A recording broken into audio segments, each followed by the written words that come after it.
저는 여러분과 함께 마태복음 5장을 통하여서 너희도 온전하라 라는 제목으로 하나님 말씀 증거하기를 원합니다. 어느 교회 성경 공부 시간이었습니다.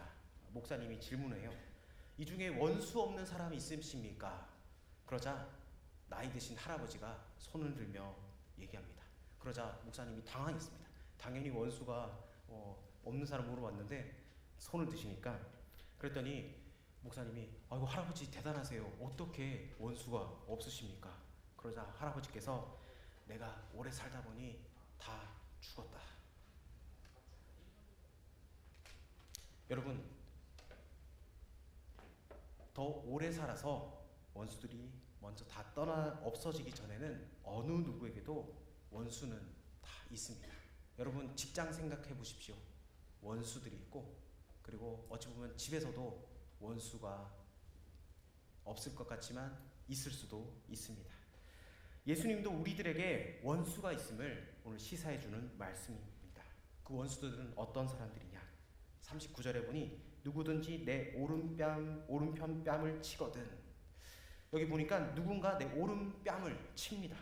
여러분, 이렇게 기분 나쁜 원수 있습니까? 그런데 좀 이상한 게, 어떤 사람이 나의 뺨을 치려면 오른손을 사용할 것이고, 그러면 나의 오른뺨을 치면은 왼쪽 뺨이 되겠죠? 나의 왼쪽 뺨을 칠 건데 오늘 성경에는 오른뺨을 친다고 합니다. 왜 그렇습니까? 그가 왼손잡이가 아니라면 두 가지 경우를 생각할 수가 있습니다. 오른 손등으로 내 뺨을 치는 경우입니다. 아주 모욕적인 행동이겠죠. 그리고 이 사람은 다시 손바닥으로 계속 내 뺨을 칠 의사가 있는 사람입니다. 나를 무시하고 모욕하여 또 치고는 계속해서 나를 해하려고 하는 악한 사람들입니다. 또 다른 경우는 내 뒤에서 내 오른편 뺨을 치는 경우입니다. 내가 방심하고 있을 때, 아무런 생각이 없을 때, 마음 놓고 있을 때 내 뒤에서 기습하여 오른뺨을 때리는 경우입니다. 어찌 보면 치사합니다. 정면 대결로는 승산이 없으니까 뒤에서 급습하여 비급한 행동을 하는 겁니다. 그러니까 예수님께서 언급하신 이 첫 번째 원수는 나를 무시하고 또 나를 계속 멸시할 의사가 있는 사람이거나, 아니면 비겁하게 내가 마음 놓고 있을 때 나를 치는, 세상 말로 뒤통수 치고 음해하는 사람이라는 겁니다. 또 다음 원수는 40절에 나옵니다. 또 너를 고발하여 속옷을 가지고자 하는 자, 이렇게 말씀합니다. 부당하게 재판을 걸어서 내 재물을 빼앗아서 가지려고 하는 사람을 말합니다. 물질적으로 손해를 끼치고 부당하게 내 것을 착취하는 원수를 말합니다. 법을 그렇게 따지면서 아무것도 모르는 소시민을 협박하여 빼앗아가는 공법입니다. 아주 못된 원수이죠. 또 41절에 또 누구든지 너를 억지로 오리로 가게 하거든, 이렇게 말씀합니다. 당시 로마의 법에는 로마 군인은 필요에 따라서 일반 백성들을 억지로 노역시킬 수가 있었습니다. 군대가 어디론가 이동할 때 일반 백성들은 그 노새의 인부를 억지로 징벌할 수가 있었습니다. 그래서 2km 정도 짐을 지고 가게 할 수 있었습니다. 이런 힘과 권세를 가지고 나를 억누르는 자를 말합니다. 배운 게 없다고, 그리고 가진 게 없다고, 힘이 없다고 나를 무시하며 힘으로 나를 억압하는 사람들을 말합니다. 그리고 42절에 내게 구하는 자, 내게 꾸고자 하는 자, 맨날 나에게 와서 돈 좀 꺼달라, 뭐 좀 빌려달라. 사실 이런 사람들도 고역입니다. 한두 번이야 그렇게 하지만 맨날 와서 빈대처럼 그런 인생들, 정말 고역입니다. 날마다 꿔달라고, 갚을 능력도 없으면서 무조건 달라고 하는 사람들, 그 도가 지나치면 불쌍한 그것을 넘어서 원수가 된다는 겁니다. 그러니까 예수님께서 말씀하시는 이 원수들을 종합해보면 나를 무시하고 비겁하게 하고 나를 넘어뜨리려 하고 법법하면서 교묘하게 내 재산을 빼앗아가고 힘과 권세, 지위를 이용해서 내 인권을 무시하고 또 내 노동력을 착취하고, 반면에 맨날 찾아와서 우는 소리로 꺼달라고 하는 사람들, 나에게 해를 끼치는 사람입니다. 이 원수들을 어떻게 해야 하겠습니까? 사회에서 가르치는 법은 아주 분명합니다. 당한 대로 갚아주라는 겁니다. 이를 동해보복법이라고 하는데, 이에는 이, 눈에는 눈으로 당한 그대로 갚아주는 것이 사회의 정의고 공정한 법, 정의의 실현입니다. 율법도 분명 그렇게 가르쳐줍니다. 레위기 24장 20절에 이렇게 말씀합니다. 우리 읽어볼까요? 시작. 이스라엘 자손 중에 그의 어머니가 이스라엘 여인이요 그의 아버지는 애굽 사람인 어떤 사람이 나가서 한 이스라엘 사람과 진영 중에. 할렐루야. 네, 24장 20절입니다. 24장 20절. 네, 제가 읽어드릴게요. 상처에는 상처로, 눈은 눈으로, 이는 이로 갚을지라. 남에게 상해를 입힌 그대로 그에게 그렇게 할 것이며. 아멘. 또 신명기 19장 21절. 우리 자막 준비되어 있나요? 신명기 19장 21절. 우리 읽어봅시다. 시작. 여기지 말라. 생명에는 생명으로, 눈은 눈으로, 이에는 이로, 손에는 손으로, 발에는 발로이니라. 아멘. 이게 사회 정의입니다. 당한 대로 갚아주는 것.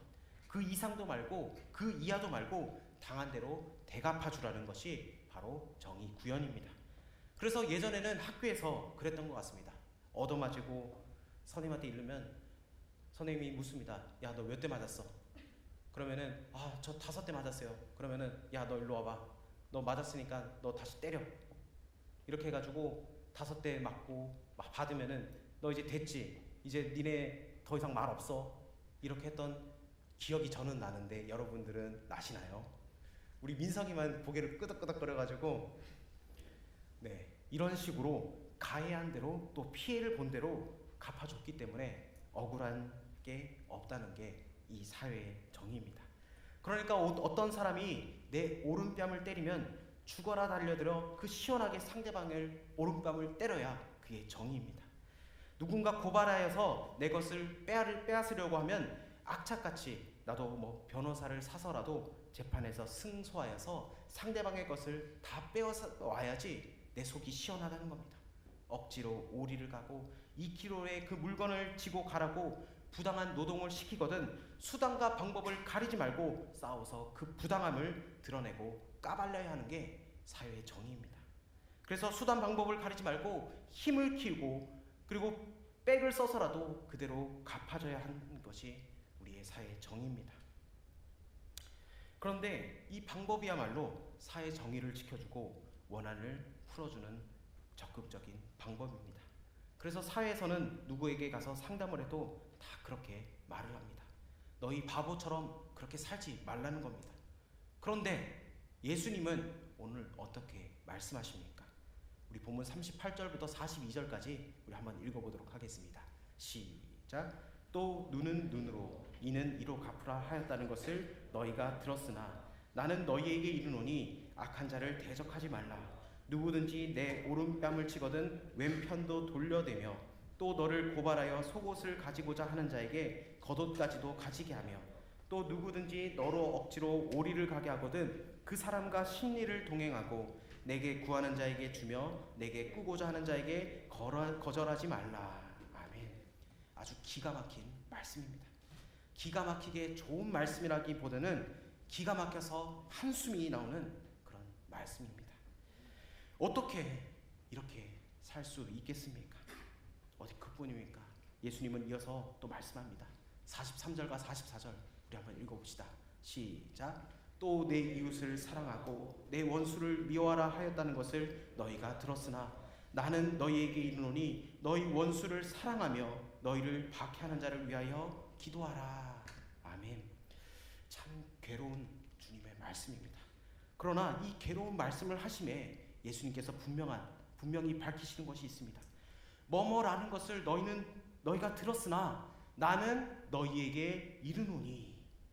이 율법에서 가르치는 것들, 또 세상의 높은 사람들, 지도자들의 그 가르침은 너희가 분명히 그것을 들었으나 그러나 나는 너희에게 이렇게 말한다. 이런 식입니다.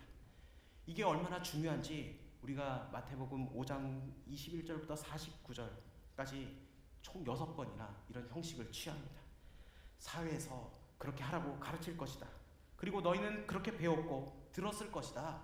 그런데 말이다. 이제 나는 너희에게 그렇게 말하지 않고 이렇게 말한다 하는 겁니다. 여기서 나는 누구입니까? 우리 예수님입니다. 내가 온 생명을 걸고 닮기를 애쓰는 참 진리요 생명이신 예수님입니다. 그러면 너희는 누구입니까? 세상 사는 사람들이 아닙니다. 불신자가 아닙니다. 세상에서 그렇게 살다가 그렇게 가버리고 가는 그런 사람을 칭하는 것이 아닙니다. 뭔가 조금 더 인간답게, 고귀하게, 가치 있게, 진실되게 살려고 하는 사람. 아니, 그보다 자신이 단순히 흙에서 왔다가 흙으로 돌아가는 그 허무한 존재가 아닌 영원한 하나님의 자녀임을 확신하는 사람들. 하늘의 시민권자로서 하늘의 법대로 살려고 힘들어도 애를 쓰려는 사람. 바로 그리스도인입니다. 즉 저와 여러분이라는 겁니다. 세상에는 많은 가르침이 있죠. 감동적이고 마음을 울리는 그런 가르침들이 많습니다. 그래서 스타 강사들도 있고 우리가 존경을 마지 않는 멘토들도 있습니다.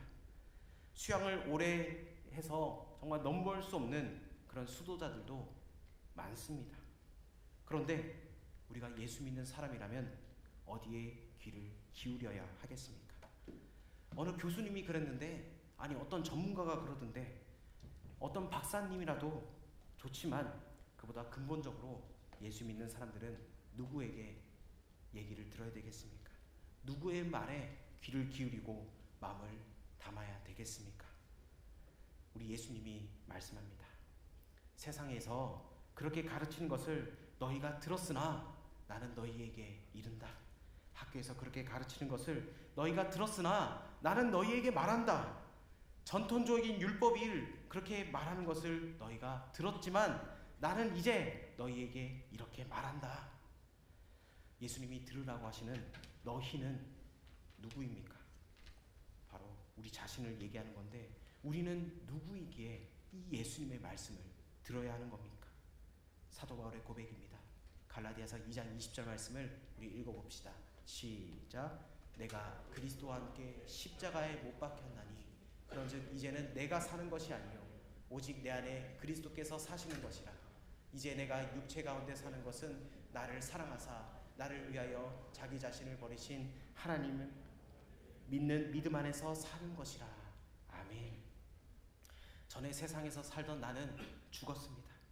나의 선망의 대상이었던 그 세상은 나에 대해 죽었고 나 역시 세상에 대해서 죽었습니다. 나는 이제 예수님을 내 인생으로 삼고 예수 안에서 새로운 피조물로 사는 그리스도인입니다. 이 말씀은 제가 말씀을 증거하기 전에 앉아서 기도하는 내용 중 하나입니다. 내가 그리스도와 함께 십자가에 못 박혔나니. 여러분, 이제 내가 사는 것은 내가 사는 게 아니라 내 안에서 우리 주님이 살아 계시는 겁니다. 십자가 위에서 자기를 못 박고 조롱하는 자를 보면서 아버지여 저들의 죄를 용서하여 주시옵소서. 그 기도하신 용서와 희생 그리고 사랑의 길을 가신 예수님을 따라가는 그리스도인입니다.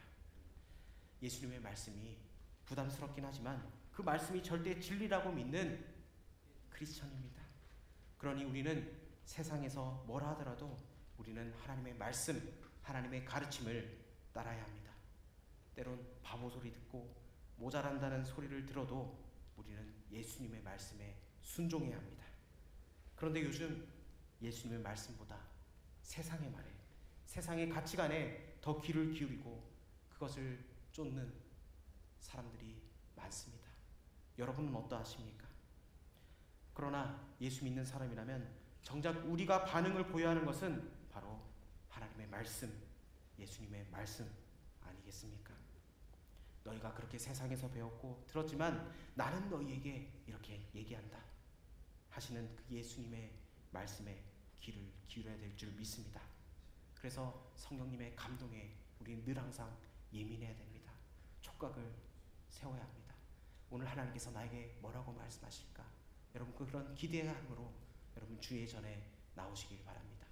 그리고 여러분 매 시간마다 기도하실 때마다 직장에서나 가정에서나 학교에서도 오늘 하나님께서 나에게 주시는 말씀이 무엇일까?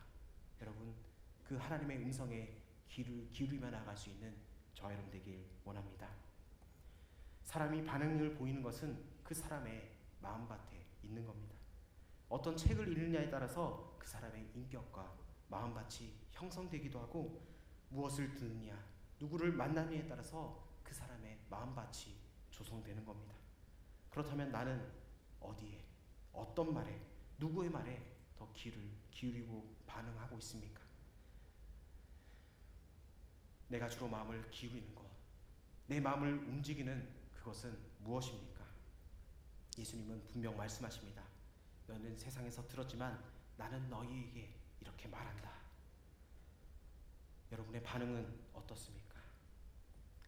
여러분, 예수 믿는 사람과 예수 믿지 않는 사람들의 차이를 아십니까? 하나님의 자녀와 세상의 자녀의 차이를 아십니까? 바로 누구 말을 듣느냐에 따라 차이가 납니다. 너희가 이미 많은 말을 들었으나 나는 너희에게 이르노니 하시는 예수님의 말씀에 귀를 기울이고 살아갈 수 있는 저와 여러분 되길 원합니다. 하나님의 자녀는 하나님의 말씀에 반응합니다. 그렇게 함으로써 내 자신이 그리스도인이라는 것을 증거한다는 겁니다. 우리 예수님의 말씀에 귀를 기울입시다. 43절과 44절을 다시 읽어봅시다.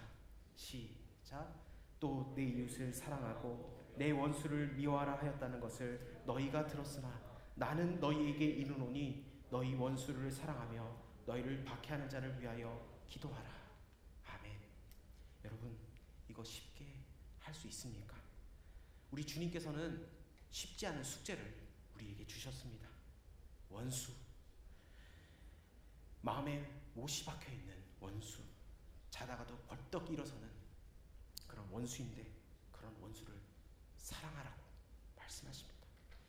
내가 당한 대로 갚아줘도 시원찮지 않은데 그 원수를 위해서 기도하라고 말씀하십니다. 여러분, 우리의 힘으로는 절대로 할 수가 없습니다. 주님도 그걸 아신 것 같습니다. 그래서 예수님은 오늘 본문 마지막 절에 이렇게 말씀하시죠. 그러므로 하늘에 계신 너희 아버지의 온전하심과 같이 너희도 온전하라. 아멘. 우리가 어찌 하늘 아버지 하나님처럼 온전할 수 있겠습니까? 그럼에도 주님께서 우리에게 요구하고 계십니다. 무슨 의도일까요? 너희가 그렇게 하지 못하더라도 흉내라도 내봐라. 이거 아니겠습니까? 용서와 사랑만이 세상을 이길 수 있고 하나님 아버지를 닮아갈 수 있습니다.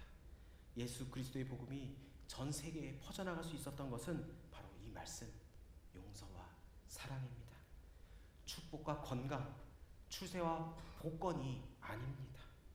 용서와 사랑, 이것 때문에 우리 주님의 복음이 전 세계로 퍼져나간 겁니다.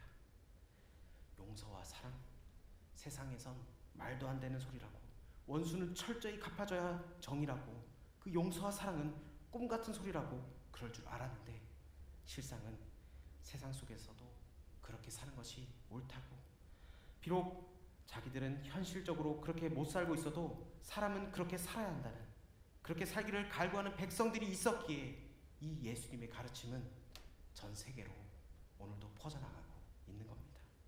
그 예수님께서 우리에게 말씀하십니다. 용서하며 살라고, 사랑하며 베풀며 살라고. 여러분, 사순절이 시작되었습니다. 마음 한번 오지게 먹고 우리 흉내라도 한번 내봅시다. 그리스도인답게 하늘 아버지가 온전하신 것 같이 나도 한번 그렇게 살아봅시다. 내가 당한 대로 갚아주는 것이 사회 정의입니다. 그래서 나도 그렇게 당연히 하고 싶습니다. 내가 고통 당한 대로 나도 그렇게 하고 싶습니다. 세상에서도 그렇게 하라고 가르칩니다.